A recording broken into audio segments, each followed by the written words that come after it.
They say life begins at the end of your comfort zone, but when you have a mental illness, sometimes that's when anxiety, panic attacks, and migraine headaches begin.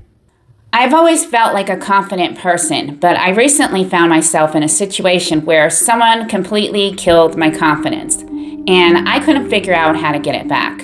And the more people told me things like, you need to be more confident or quit overthinking, the less confident I felt.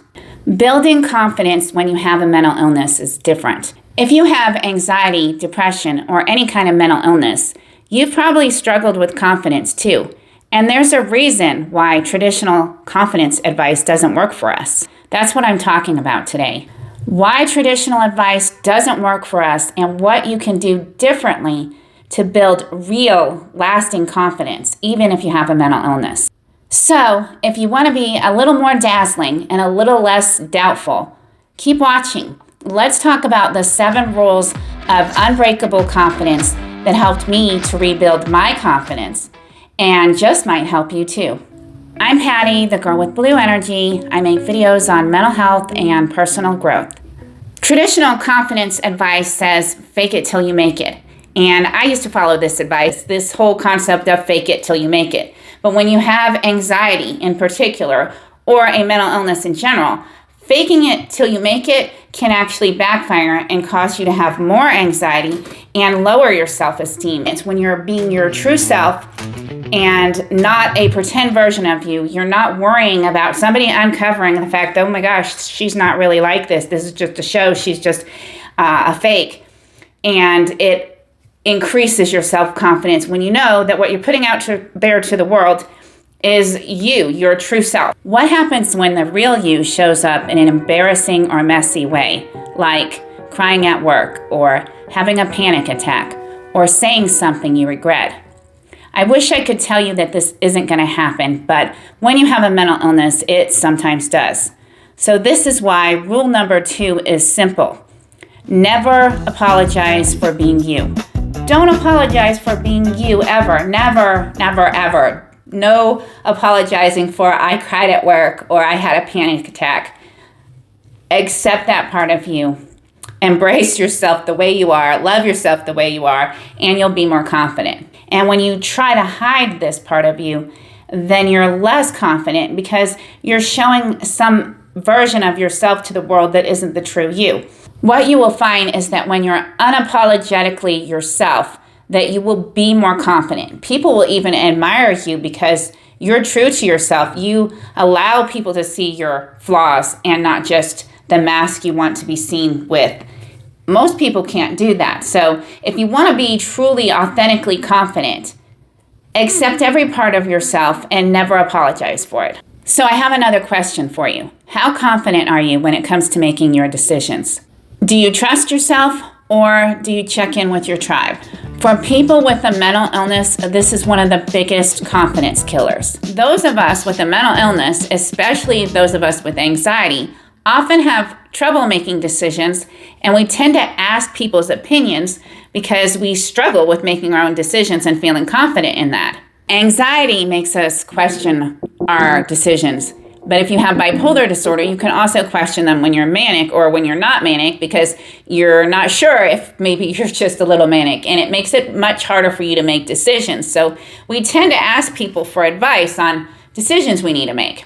Well, this can cause a couple of problems. And one of them is that you don't grow if you don't make your own decisions, because that's how you learn. You make the call and you learn from it.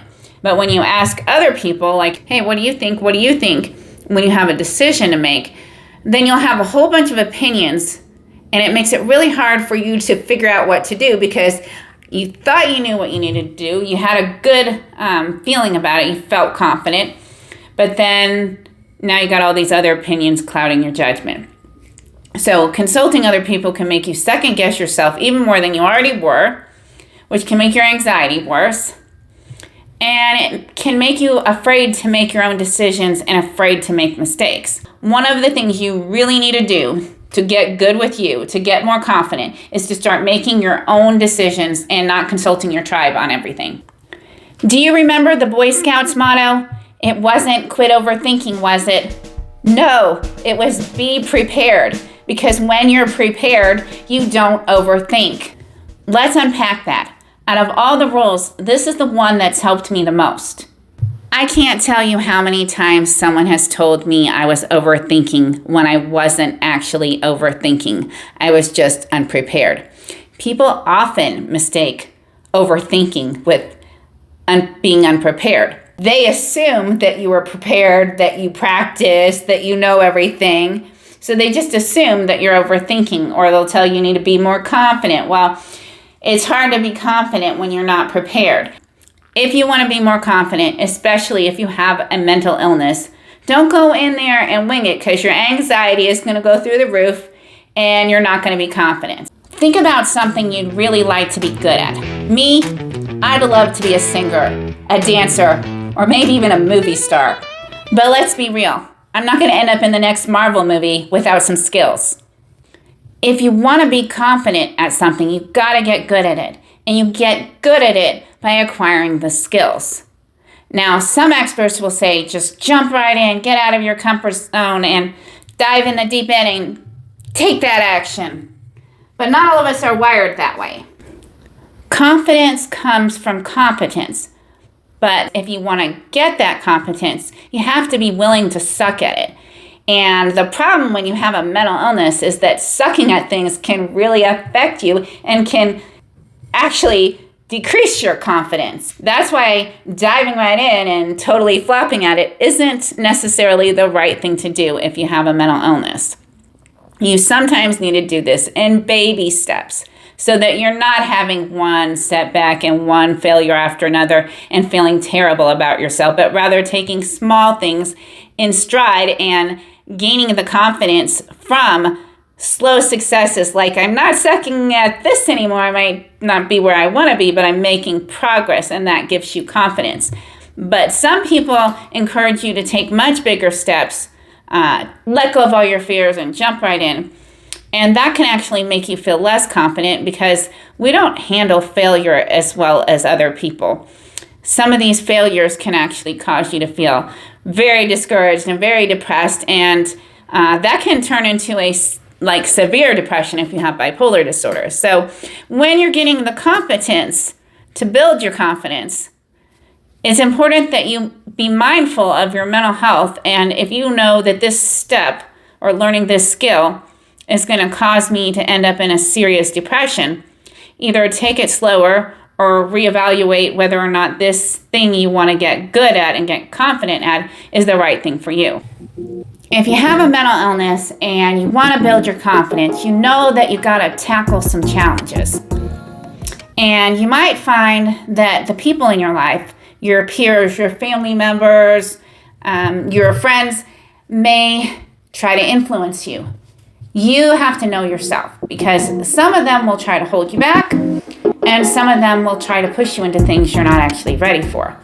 And when I say you're not ready for, you are the one who makes that call. You can always tackle something that you think you're not ready for but want to try anyway. And sometimes, you don't know what you're getting into till you get into it. But you need to know yourself. Is this something that's worth risking my mental health? Because this, whatever you want to do, might cause you to have more anxiety, might cause you to have more stress, might affect your mental health. For example, if you're in a job and you've worked there for a long time, switching jobs to a new career that's going to pay a lot more might sound really awesome, but you have to factor in your mental health. If I go over here, could this affect my mental health? Now, I'm not saying don't take a job. I'm just saying know yourself. Know that this isn't worth it to me. I've done this myself. I take my own mental health into consideration when I take on challenges. And I've done a lot of things that are out of my comfort zone. But if I think it's going to destabilize me, then I might put it on the back burner and say, hey, I haven't ruled that out, but this challenge isn't one that's going to build my confidence. The reason I put know yourself in here is because a lot of the confidence advice I've seen has just really gone towards get out of your comfort zone, push yourself, challenge yourself, and you have to get past these fears. But if doing such a thing is going to destabilize you, is it even worth it? And if you're destabilized, you're going to just feel like more of a failure and your confidence is going to go down. So be strategic with your challenges and factor your own mental health conditions in when you make decisions to try something new that's going to challenge you and help you grow your confidence. And my last and possibly most overlooked rule for confidence is to take care of yourself. People will tell you self-care will make you feel better, but then they'll quickly add, but it's not about your looks. But let me ask you something. When your hair is fixed and you have your makeup, if you're a guy, ignore that. Well, unless you like makeup. When your hair is fixed and you look good, you feel good. You feel more confident, right?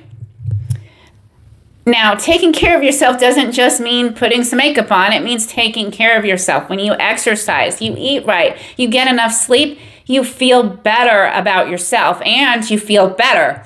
And the combination of these two things make you feel more confident. Whenever I want to feel more confident, I do what I call hair therapy or makeup therapy, and it boosts my confidence. So, if you want to grow true confidence, it's not about how your appearances are because those can fade, but taking good care of yourself helps you to feel better about yourself, helps you to have more energy, helps you to manage your mental health condition, and ultimately, it gives you more confidence.